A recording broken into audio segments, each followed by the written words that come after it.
คนเขาสาว่าน้องเป็นแม่ห้างยิ่งฟังยิ่งสงสารนางแม่ห้างน้องอย่าน้อยใจอย่าคำควรหรือห้วยหวนห้องให้ถึงผัวเจ้าปันละไปอย่าเสียใจหาไม่ยังมีอายยังอยู่ผู้แก่ใจเถิดน้องอายเองจะขอหับห้องลูกสองอายก็ยินดีจะเลี้ยงดูและอุ้มสู่เต็มที่จะเป็นพ่อใหม่ที่ดีจะเป็นสามีที่ดีของเมียเสร็จน้ำตาเถิดนาอย่ามัวห้องนับตั้งแต่นี้ต่อไปอายจะบ่ปาให้น้องอ่อนเพลียจะช่วยเลี้ยงลูกนักห้องหามันพุดเทียจะหาเลี้ยงลูกและเมียบ่เสียดายแม้นแต่สีว่าถึงเขาสาว่าน้องเป็นแม่ห้า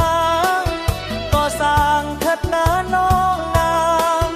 แม่ห้างก็สร้างเถิดนาอย่าน้อยใจถึงผู้ใดเขาว่า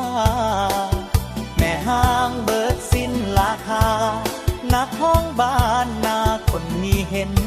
ใจ